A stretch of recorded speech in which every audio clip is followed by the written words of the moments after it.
Cuando la otra hablaba con el corazón de su padre, mostraba tal amplitud de miras que animaba a emprender con ella algo hermoso y bienhechor.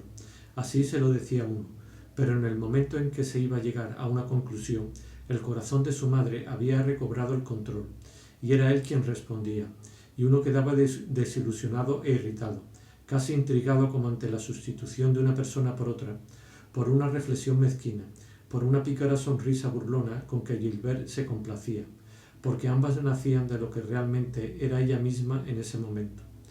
Tan grande era a veces la separación entre las dos Gilbert que uno se preguntaba, inútilmente desde luego, qué había podido ocurrirle para volverla tan distinta.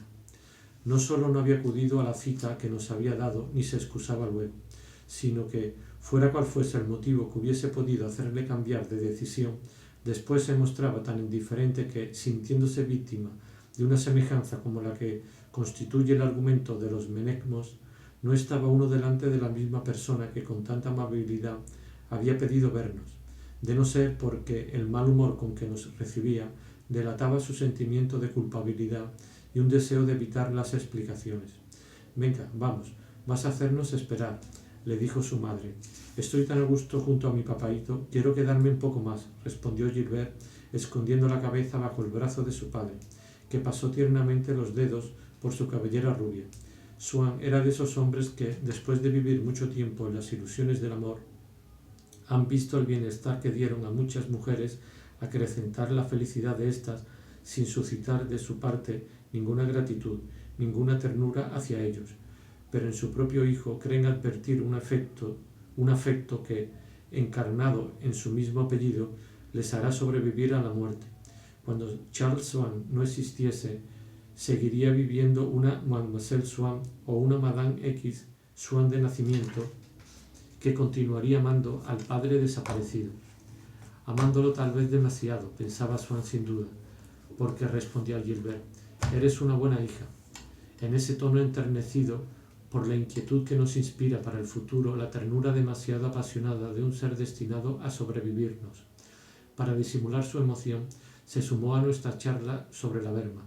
Me hizo observar, aunque en tono desapegado, aburrido, como si quisiese permanecer en cierto modo al margen de lo que se decía, con qué inteligencia y qué inesperada precisión decía la actriz Ainone, tú lo sabías.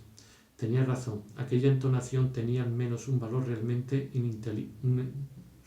inteligible y por eso habría debido satisfacer mi deseo de encontrar razones irrefutables para admirar a la berma. Pero precisamente por su claridad misma no la encontraba. Tan ingeniosa era la entonación, de una intención y un sentido tan definidos, que parecía existir de forma autónoma y que cualquier artista hubiese podido conseguirla. Era una hermosa idea, pero quien pudiese concebirla con la misma plenitud la poseería igualmente. A la berma le quedaba el mérito de haberla encontrado, pero puede utilizarse el término encontrar cuando se trata de encontrar algo que no sería distinto si hubiese sido transmitido, algo que no depende esencialmente de vuestro ser, dado que otro puede reproducirlo luego. Dios mío, cuánto eleva su presencia al nivel de la conversación, me dijo, como para excusarse ante Bergot Swann, que en el círculo Guermantes se había acostumbrado a recibir a los grandes artistas como a buenos amigos, a quienes solo se trata de invitar a sus platos favoritos, a practicar juegos o, en el campo, a dedicarse a los deportes que le agradan. Tengo la sensación de que estamos hablando realmente de arte, añadió. Estupendo, es lo que a mí me gusta, dijo Madame Swann, lanzándome una mirada de gratitud por bondad y también porque no había olvidado sus viejas aspiraciones a una conversación más intelectual. Bergot habló luego a otras personas, sobre todo a Gilbert. A aquel yo le había dicho todo lo que sentía con una libertad que me había sorprendido, debido al hecho de que, habiendo adoptado con él desde hacía años, en el curso de tantas horas de soledad y de lectura, cuando Bergot no era para mí, sino la mejor parte de mí mismo, el hábito de la sinceridad, de la franqueza, de la confianza, me intimidaba menos que cualquier otra persona con la que hubiese hablado por primera vez. Y sin embargo, por esa misma razón, me preocupaba mucho la impresión que iba a producir en él, el temor al desprecio que, según yo suponía, había de sentir por mis ideas, no nacidas en ese momento, sino de los tiempos ya antiguos, en que había empezado a leer sus libros en nuestro jardín de Combray. Quizá, sin embargo, habría debido decirme que, dado que era sincero, dejándome llevar por mi pensamiento, por un lado, a simpatizar tanto con la obra de Bergot, y por otro, a sentir en el teatro una desilusión cuyas causas se me escapaban, esos dos sentimientos instintivos que me habían arrastrado no debían de ser tan diferentes entre sí, sin obedecer a las mismas leyes, y que ese espíritu de Bergot, que yo había amado en sus libros, no debía de ser una cosa totalmente ajena y hostil a mi decepción y a mi incapacidad para expresarla. De hecho, mi inteligencia debía de ser una, y tal vez no existía más que una sola de la que todos somos coarrendatarios, una inteligencia a la que cada cual, desde el fondo de su cuerpo individual, dirige sus miradas, como en el teatro donde, si todo el mundo tiene su sitio, no hay en cambio más que un solo escenario. Indudablemente las ideas que a mí me gustaba desenredar no eran las que Bergot profundizaba de ordinario en sus libros, pero sí era la misma inteligencia lo que él y yo teníamos a nuestra disposición. Debía él, al oírmelas expresar, recordarlas, amarlas, sonreírles, conservando probablemente, a pesar de mis suposiciones, ante su mirada interior, una parte de inteligencia totalmente distinta de aquella de la que en un retazo había pasado a sus libros y por la que yo me había figurado todo su universo mental. Así como los sacerdotes, por su mayor experiencia del corazón, pueden perdonar mejor los pecados que no cometen, así el talento, por su mayor experiencia de la inteligencia, puede comprender mejor las ideas más contrarias a las que constituyen el fondo de sus propias obras. Habría debido decirme todo esto, que por lo demás nada tiene de grato, dado que la benevolencia de las mentes superiores tienen por corolario la incomprensión y la hostilidad de las mediocres, y siempre nos hace mucho menos felices la amabilidad de un gran escritor a quien en rigor encontramos en sus libros que el sufrimiento que nos causa la hostilidad de una mujer a la que no hemos escogido por su inteligencia, pero a la que no podemos evitar amar. Habría debido decirme todo esto, pero no me lo decía. Estaba convencido de haberle parecido estúpido a Bergot cuando Gilbert me cuchicheó al oído. Estoy loca de alegría, porque ha conquistado usted a mi gran amigo Bergot. Le ha dicho mamá que le ha parecido usted muy inteligente. ¿A dónde vamos?, le pregunté a Gilbert. Oh, a donde quiera. A mí, como puede suponer, ir aquí o allá. Pero desde el incidente ocurrido el día del aniversario de la muerte de su abuelo, yo me preguntaba si el carácter de Gilbert no era distinto del que yo había creído, si aquella indiferencia por lo que se hiciese, aquella cordura, aquella calma, aquella dulce sumisión constante no ocultaban por el contrario unos deseos muy apasionados que por amor propio no quería dejar traslucir y que únicamente revelaba mediante su repentina resistencia cuando por azar resultaban contrariados. Como Bergot vivía en el mismo barrio que mis padres, nos fuimos juntos. En el carruaje me habló de mi salud. Nuestros amigos me han dicho que está usted enfermo. Le compadezco mucho, aunque en el fondo tampoco le compadezco demasiado, porque bien veo que debe usted gozar de los placeres de la inteligencia, que probablemente son los que cuentan sobre todo para usted, como para todos los que los conocen. Ay, qué poca verdad sentía yo que había en aquellas palabras referidas a mí, a quien cualquier razonamiento, por elevado que fuese, dejaba frío, que sólo era feliz en los momentos de simple callejeo, cuando disfrutaba un poco de bienestar. Sentía que era sólo lo puramente material lo que deseaba en la vida y con qué facilidad habría prescindido de la inteligencia. Como entre los placeres no distinguía los que me venían de fuentes diversas, más o menos profundas y duraderas, pensé, en el momento de responderle, que habría amado una existencia en la que hubiese sido amigo de la duquesa de Guermantes y en la que hubiese saboreado con frecuencia, como en el viejo fielato de los Campos Elíseos, un frescor capaz de recordarme a Combray. Pero en ese ideal de vida que no me atrevía a confiarle, no había sitio alguno para los placeres de la inteligencia. No, señor, los placeres de la inteligencia son poca cosa para mí. No los deseo, no son esos los que busco, ni siquiera sé si alguna vez los he disfrutado. ¿Está usted seguro?, me respondió. Bueno, escuche, a pesar de todo, debe de ser eso lo que usted prefiere.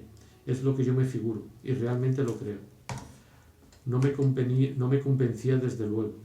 Sin embargo, yo me sentía más feliz, menos angustiado. A causa de lo que me había dicho Monsieur de Norpois, yo había considerado mis momentos de ensoñación, de entusiasmo y de confianza en mí mismo como puramente subjetivos y faltos de verdad. Pero según Bergot, que parecía conocer mi caso, podía pensarse que el síntoma que menos debía preocuparme era, por el contrario, mis dudas, mi desagrado de mí mismo. Sobre todo, lo que había dicho de Monsieur de Norpois restaba mucho de su fuerza a una condena que yo había creído inapelable. ¿Lo cuidan bien?, me preguntó Bergot. ¿Quién se ocupa de su salud? Le dije que había visto y sin duda volvería a verme Cottard. Pues no es eso lo que usted necesita, me respondió. No lo conozco como médico, pero lo he visto en casa de Madame Swann. Es un imbécil. Suponiendo que eso no impida ser un buen médico, cosa que me cuesta creer, impide ser un buen médico para artistas, para personas inteligentes. Las personas como usted necesitan médicos apropiados, casi diría que regímenes y medicinas especiales. Cottard le aburrirá y bastará el aburrimiento para volver ineficaz el tratamiento. Además de que ese tratamiento no puede ser el mismo para usted que para un individuo cualquiera. Las 3/4 partes de las dolencias de las personas inteligentes proceden de su inteligencia, lo cual requiere, cuando menos, un médico que conozca esa dolencia. ¿Cómo quiere usted que Cottard le cure? Habrá previsto la dificultad de digerir las salsas, el empacho, pero no ha previsto la lectura de Shakespeare. Por eso sus cálculos ya no son exactos con usted. El equilibrio se ha roto y el pequeño Ludion sigue subiendo. Le encontrará una dilatación del estómago. Ni siquiera necesita examinarle porque él la lleva de antemano en su ojo. Usted mismo puede verla, se refleja en sus lentes. Ese modo de hablar me fatigaba mucho y con la estupidez del sentido común me decía a mí mismo: no hay más dilatación de estómago reflejada en las lentes del profesor Cottard que tonterías escondidas en el chaleco blanco de Monsieur de Norpois. Yo le aconsejaría más bien, continuó Bergot, al doctor Dubulon, persona muy inteligente. Es un gran admirador de sus obras, le contesté. Vi que Bergot lo sabía y de ello deduje que los espíritus fraternales se unen enseguida, que es difícil tener amigos verdaderamente desconocidos. Las palabras de Bergot sobre Cottard me sorprendieron por ser contrarias a cuanto yo creía. No me preocupaba lo más mínimo tener un médico aburrido. De él esperaba que, gracias a un arte cuyas leyes se me escapaban, emitiese sobre mi salud, después de haber consultado mis entrañas, un oráculo indiscutible. Y no me importaba que, con la ayuda de una inteligencia en la que yo habría podido suplirle, intentase comprender la mía, en la que yo solo veía un médico en sí mismo indiferente para tratar de alcanzar determinadas verdades exteriores. Dudaba mucho de que las personas inteligentes necesitasen una higiene distinta de los imbéciles, y me hallaba totalmente dispuesto a someterme a la de estos últimos. Alguien que necesitaría un buen médico es nuestro amigo Swann, dijo Bergot, y cuando pregunté si estaba enfermo, bueno, es un hombre que se ha casado con una puta, que tiene que tragar todos los días 50 culebras de mujeres que no quieren tratarla o de hombres que se han acostado con ella. Se las ve, le hacen torcer la boca. Fíjese usted un día en el ceño fruncido que pone cuando vuelve para ver quién está en su casa. La malevolencia con que Bergot, dirigiéndose a un extraño, hablaba de amigos que lo recibían en su casa, hacía tanto tiempo me resultaba tan nueva como el tono casi tierno con que, en casa de los Swann, empleaba en todo momento con ellos. Es cierto que una persona como mi tía abuela, por ejemplo, no hubiese sido capaz de tener con cualquiera de nosotros ni una sola de aquellas gentilezas que Bergot prodigaba a los Swann en mi presencia. Ella disfrutaba diciendo cosas desagradables, incluso a las personas que amaba, pero en su ausencia nunca habría pronunciado una sola palabra que no pudiesen oír. Y es que nada se parecía menos al gran mundo que nuestro círculo de Combray, y el de los Swann era ya un camino hacia él, hacia sus versátiles olas. Aún no llegaba a ser mar abierto, pero sí laguna. Todo esto debe quedar entre nosotros, me dijo Bergot cuando se despidió delante de la puerta de mi casa. Unos años más tarde le habría respondido: nunca suelo decir nada. Es la frase ritual de las gentes de mundo, con la que el maledicente se tranquiliza de manera engañosa. Esto es lo que habría dicho ese día a Bergot, pero porque no siempre es lo que le habría dicho ese día a Bergot, porque no siempre inventa uno todo lo que dice, especialmente en los momentos en que se actúa como personaje social. Pero aún no la conocía. Por otro lado, la de mi tía abuela en ocasión semejante hubiese dicho: si no quiere que la repitan, ¿por qué lo dice? Es la respuesta de las personas insociables, de las malas bestias. No, yo no lo era. Me incliné en silencio. Literatos para mí eran personajes notables. Literatos que para mí eran personajes notables intrigaban durante años para llegar a trabar con Bergot unas relaciones destinadas a no pasar de ser oscuramente literarias y que no salían de su gabinete de trabajo, mientras que yo acababa de instalarme entre los amigos del gran escritor a la primera y tranquilamente, como alguien que, en vez de hacer cola con todo el mundo para tener una mala localidad, consigue las mejores pasando por un corredor cerrado a los demás. Si Swann me lo había abierto así, era sin duda porque, lo mismo que un rey invita con toda naturalidad a los hijos de sus hijos al palco real o al yate real, así los padres de Gilbert recibían a los amigos de su hija en medio de los objetos preciosos que poseían y de las intimidades aún más preciosas que allí estaban enmarcadas. Pero en esa época pensé, y acaso con razón, que aquella amabilidad de Swann iba dirigida indirectamente a mis padres. Años antes había creído oír en Combray que, viendo mi admiración por Bergot, les había ofrecido llevarme a cenar a su casa y que mis padres se habían negado, diciendo que yo era demasiado joven y demasiado nervioso para salir. Sin duda, para ciertas personas, precisamente las que a mí me parecían más maravillosas, mis padres representaban algo totalmente distinto que para mí, de modo que, lo mismo que cuando la dama de rosa había dirigido a mi padre unos elogios de los que tan poco digno se había mostrado, yo había deseado que mis padres comprendiesen el inestimable presente que acababa de recibir y diesen testimonio de la gratitud a aquel Swann generoso y cortés que me los había o se los había ofrecido sin dar la impresión de ser más consciente del valor de aquel don de lo que parece serlo en el fresco de Luini, el seductor rey mago de nariz aguileña y caballos rubios, y con él que, según decía, tanto parecido había encontrado en el pasado.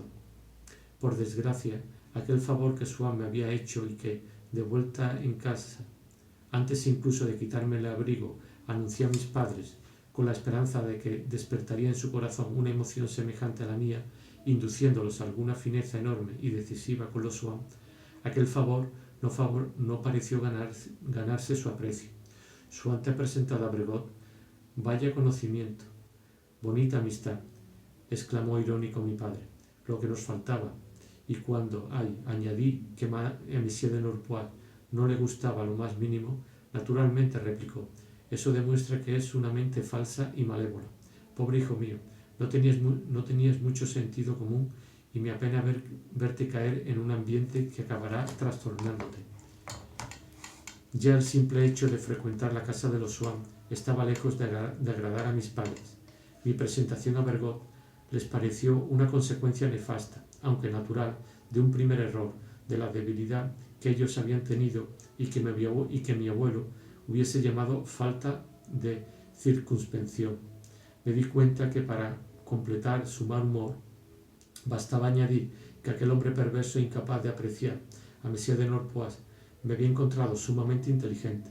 En efecto, cuando mi padre pensaba que alguien, uno de mis compañeros por ejemplo, andaba por malos caminos, como yo en ese momento, si entonces éste conseguía la aprobación de alguien al que mi padre no estimaba, veía en este sufragio la confirmación de su infausto diagnóstico, y la enfermedad no le parecía sino mayor. Me di cuenta que iba a exclamar, por fuerza, es todo un conjunto, expresión que me asustaba porque parecía anunciar la inminente introducción de reformas enormes e imprecisas en mi vida tan dulce. Pero como, aunque no hubiese contado lo que Bergot había dicho de mí, de cualquier modo ya nada podía borrar la impresión sentida por mis padres, poco importaba que todavía fuese un poco peor. Me parecían además tan injustos, tan equivocados, que no solo no tenía la esperanza, sino ni siquiera el deseo de llevarlos a un punto de vista más equitativo. No obstante, intuyendo en el momento en que las palabras salían de mi boca el susto que se llevarían al pensar que había agradado a un hombre que consideraba estúpida a las personas inteligentes, que era objeto del desprecio de las gentes honradas y cuyos elogios, por parecerme envidiables, me alentarían al mal, lancé en voz baja y aire un tanto avergonzado la traca final. Les ha dicho a los Swan que yo les había parecido muy inteligente, como un perro envenenado que en un prado se arroja sin saberlo sobre la hierba que sirve precisamente de antídoto a la toxina que ha absorbido. Acababa de decir a mis padres, sin sospecharlo, la única frase en el mundo capaz de vencer aquel prejuicio suyo respecto a Bergot, perjuicio contra el que habrían resultado inútiles todos los más bellos razonamientos que hubiese podido hacer y todos los elogios que le hubiese tributado. En ese mismo instante la situación cambió de aspecto. ¿Ha dicho que le parece inteligente?, dijo mi madre. Me gusta, porque es un hombre de talento. ¿Cómo? ¿Ha dicho eso?, continuó mi padre. No pongo en duda su valor literario, ante el que todo se inclina, aunque es molesto que lleve esa vida tan poco honorable de la que habló con palabras veladas el bueno de Norpois. Añadió sin darse cuenta de que, ante la virtud soberana de las palabras mágicas que yo acababa de pronunciar, la depravación de costumbre de Bergot difícilmente podría seguir luchando más tiempo con la falsedad de su juicio. Bueno, amigo mío, le interrumpió mamá, nada prueba que sea cierto. Se dicen tantas cosas. Además, puede que Monsieur de Norpois sea la persona más amable del mundo, pero no siempre es muy benévolo, sobre todo con las personas que no son de su cuerda. Es cierto, también yo lo había notado, respondió mi padre. Además, en último término, a Bergot le serán perdonadas muchas cosas por la buena opinión que tiene de mi niñito, añadió mamá mientras me acariciaba el pelo con sus dedos y posaba en mí una larga y soñadora mirada. Mi madre, por otro lado, no había guardado al veredicto de Bergot para decirme que podía invitar a merendar a Gilbert cuando mis amigos viniesen a casa, aunque no me atrevía a hacerlo por dos razones. La primera, porque en casa de Gilbert nunca se servía otra cosa que té. En la nuestra, por el contrario, mamá quería que al lado del té hubiese chocolate. Yo temía que a Gilbert le pareciese ordinario y por eso le inspirásemos un gran desprecio. La segunda razón fue una dificultad de protocolo que nunca conseguí superar. Cuando llegaba a casa de Madame Swann, ésta me preguntaba ¿cómo está su señora madre? Y yo había hecho algún sondeo exploratorio para saber si mamá haría lo mismo cuando Gilbert viniese, puesto que me parecía más grave que el monseñor la corte de Luis XIV. Pero mamá no quiso escuchar nada. Pero mamá no quiso escuchar nada. Pues no, porque yo no conozco a Madame Swann. Tampoco ella te conoce a ti. No lo niego, pero no tenemos la obligación de hacer las dos exactamente lo mismo en todo. Yo tendré con Gilbert otras atenciones que Madame Swann no tendrá contigo. Como no quedé convencido, preferí no invitar a Gilbert. Después de dejar a mis padres, fui a cambiarme de ropa y al vaciar los bolsillos encontré de pronto el sobre que me habían entregado el mayordomo de los Swann antes de introducirme en el salón. Ahora me encontraba solo. Lo abrí. Dentro había una tarjeta en la que me indicaba la dama a quien debía ofrecer el brazo para ir a la mesa. Fue hacia esa época cuando Bloch alteró mi concepción del mundo y me reveló posibilidades nuevas de felicidad, porque, por otra parte, habían de mudarse luego en posibilidades de sufrimientos. al asegurarme que, contrariamente a lo que yo creía en la etapa de mis paseos por la parte de Meseglis, las mujeres nunca buscaban otra cosa que hacer el amor. Completó este favor haciéndome otro que solo mucho más tarde había de apreciar, porque fue él quien me llevó por primera vez a una casa de citas. Me había dicho claramente que allí había muchas mujeres bonitas que se pueden poseer, pero yo les atribuía una figura imprecisa, que las casas de citas debían permitirme reemplazar por rostros concretos. De suerte que si tenía con Bloch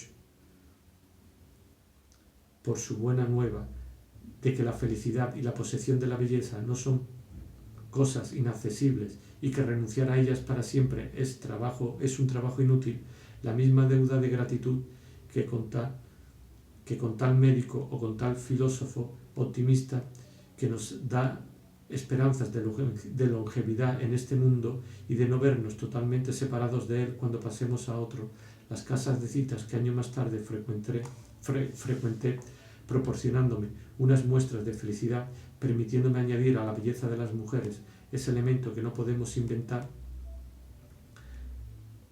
y que no es más que el compendio de las bellezas antiguas, el don realmente divino, el único que somos incapaces de recibir de nosotros mismos, ante el que expiran todas las creaciones lógicas de nuestra inteligencia y que únicamente podemos exigir de la realidad una fascinación individual, merecían que yo las clasificase junto a esos otros benefactores de origen más reciente, pero de utilidad análoga, ante de los cuales imaginamos sin ardor la seducción de Mantegna, de Wagner, de Siena, según otros pintores, otros músicos, otras ciudades, las ediciones ilustradas de la historia de la pintura, los conciertos sinfónicos y los estudios sobre las ciudades del arte, mas la casa a la que Bloch me llevó y a donde por otra parte él había dejado de acudir hacía mucho, era una de clase demasiado inferior.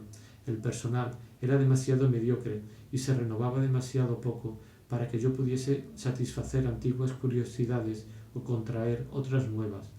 La patrona de aquella casa nunca conocía a las mujeres por las que uno preguntaba y siempre proponía otras que uno nunca habría querido. Me alababa a una sobre todo, una de la que, con una sonrisa llena de promesas, como si hubiese sido una rareza y una exquisitez, decía: «Es una judía, eso no le dice nada». Sin duda, por ese motivo la llamaba Rachel, y con una exaltación necia y artificiosa que ella suponía muy comunicativa y que acababa con un estertor casi de placer. Figúrese, amigo mío, una judía, debe ser la locura. La tal Rachel a la que yo vi sin que ella me viese era morena, nada bonita, pero parecía inteligente, y no sin pasarse la punta de la lengua por los labios, sonreía con mucha impertinencia a los clientes que le presentaban y a los que yo oía entrar en conversación con ella. Su rostro enjuto y estrecho estaba rodeado de cabellos negros y rizados, irregulares como si hubiesen sido indicados por unos trazos en una aguada a tinta china. Cada vez prometía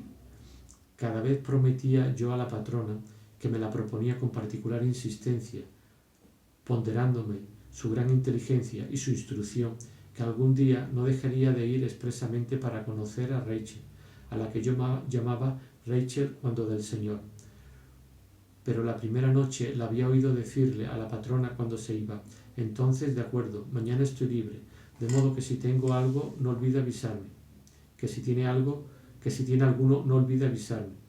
Y estas palabras me habían impedido ver en ella una persona, porque me la habían clasificado inmediatamente en una categoría general de mujeres que tenían por costumbre común ir allá por la noche para ver si no había 1 o 2 luises que ganar. Se limitaba a variar la forma de su frase diciendo: «si me necesita» o «si necesita usted a alguien». Como no conocía la ópera de Haleby, la patrona ignoraba por qué yo había tomado la costumbre de decir Rachel cuando del Señor, mas no comprenderla nunca le había quitado gracia a una broma, y siempre que, siendo de buena gana, me decía: ¿Qué? Entonces tampoco esta noche puedo unirle a Rachel cuando del Señor. Qué bien lo dice usted. Rachel cuando del Señor. Ah, qué acierto. Terminaré casándoles. Ya verá, no tendrá que arrepentirse. Y una vez estuve a punto de decidirme, pero ella estaba en prenda otra vez entre las manos del peluquero, un viejo caballero que a las mujeres no les hacía otra cosa que verter aceite sobre sus cabellos sueltos y luego peinárselo. Y me cansé de esperar, aunque algunas asiduas de la casa, muy humildes, que se decían obreras, aunque siempre sin trabajo, viniesen a prepararme tisanas y a entretenerme con largas conversaciones a las que, pese a la seriedad de los asuntos tratados, la desnudez parcial o completa de mis interlocutoras daba una asombrosa sencillez. Por lo demás, dejé de ir a aquella casa porque, deseoso de demostrar mis buenos sentimientos a la mujer que la regentaba y que necesitaba mueble, le di algunos, sobre todo un gran canapé que había heredado de mi tía Leonie. Yo nunca porque la falta de espacio había impedido a mis padres colocarlos en casa y estaban amontonados en un cobertizo, mas en cuanto volví a verlos en la casa donde aquellas mujeres lo utilizaban, todas las virtudes que se respiraban en la habitación de mi tía en Combray aparecieron ante mí atormentadas por el cruel contacto al que yo las había entregado indefensas. No hubieran sufrido más si hubiese hecho violar a una muerta. No volví a casa de la alcahueta, porque me parecía que los muebles estaban vivos y me suplicaban, como esos objetos en apariencia inanimados de un cuento persa, en los que están encerradas unas almas que padecen un martirio e imploran su liberación.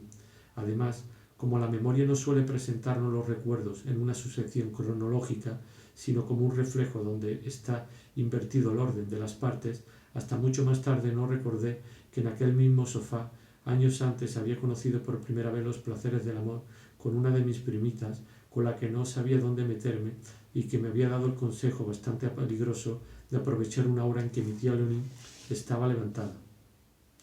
Toda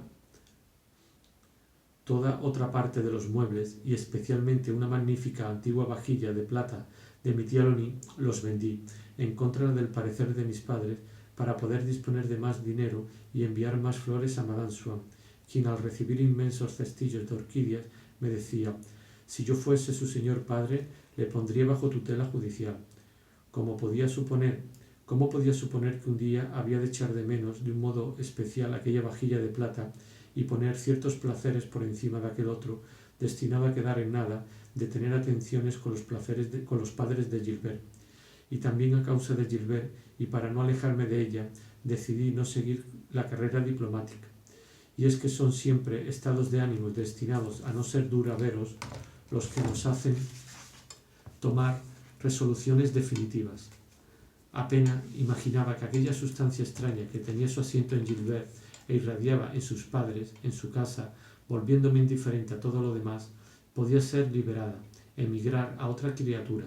Realmente era la misma sustancia y, sin embargo, había de producir en mí efectos totalmente distintos, porque la misma enfermedad evoluciona, y un delicioso veneno ya no se tolera igual cuando, con el paso de los años, ha menguado la resistencia del corazón.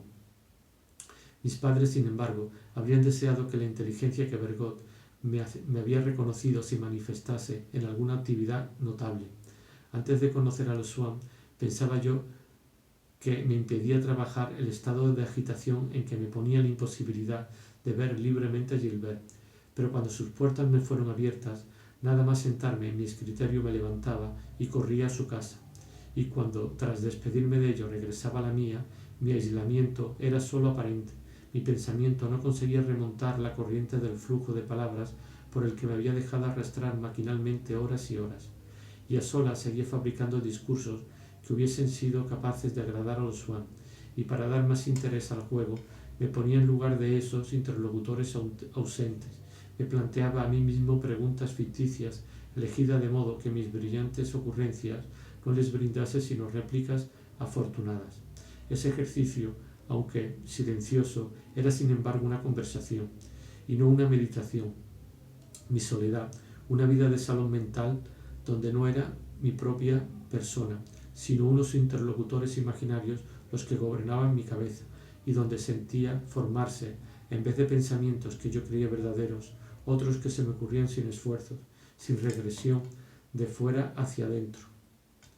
Esa clase de placer completamente pasivo que encuentra permaneciendo inmóvil alguien que está abotargado por una mala digestión. Si hubiese estado menos decidido a ponerme definitivamente al trabajo, tal vez habría hecho algún esfuerzo para empezar enseguida. Pero como la mía era una resolución formal, y como antes de 24 horas, en los marcos vacíos del día siguiente, donde todo encajaba de modo perfecto, porque aún no había llegado allí mis buenas disposiciones, habrían de cumplirse fácilmente, más valía no elegir una noche en la que estaba poco dispuesto para un comienzo hacia el que los días siguientes, por desgracia, no debían mostrarse más propicios. Pero yo era razonable. De parte de alguien que había esperado años y años, hubiese sido pueril no soportar un retraso de 3 días, convencido de que dentro de 2 ya habría escrito algunas páginas. No decía una sola palabra a mis padres de esa decisión. Prefería esperar unas horas y llevar a mi abuela, consolada y convencida, la obra ya empezada. Por desgracia, el día siguiente no era esa jornada exterior y vasta que había esperado febrilmente. Una vez acabada, mi pereza y mi penosa lucha contra ciertos obstáculos internos habían durado simplemente 24 horas más, y al cabo de unos días, al no haberse realizado mis planes, ya no tenía la misma esperanza de que se cumplirían de forma inmediata, ni por lo tanto el valor suficiente para subordinar todo a esa realización. De nuevo empezaba a desvelarme, porque para obligarme a acostarme temprano una noche, ya no tenía la visión cierta de ver la obra comenzada a la mañana siguiente. Antes de tomar impulso necesitaba algunos días de calma, y la única vez que mi abuela se atrevió a formular en tono dulce y desengañado este reproche, que del trabajo ya ni siquiera hablamos, la odié, convencido de que, por no haber sabido ver que mi propósito era irrevocable, no hacía otra cosa que retrasar y quizás por mucho tiempo su ejecución, debido al abatimiento que su falta de justicia me causaba, bajo cuya presión ya no querría empezar mi obra. Se dio cuenta la abuela de que su escepticismo acababa de chocar ciegamente contra una voluntad.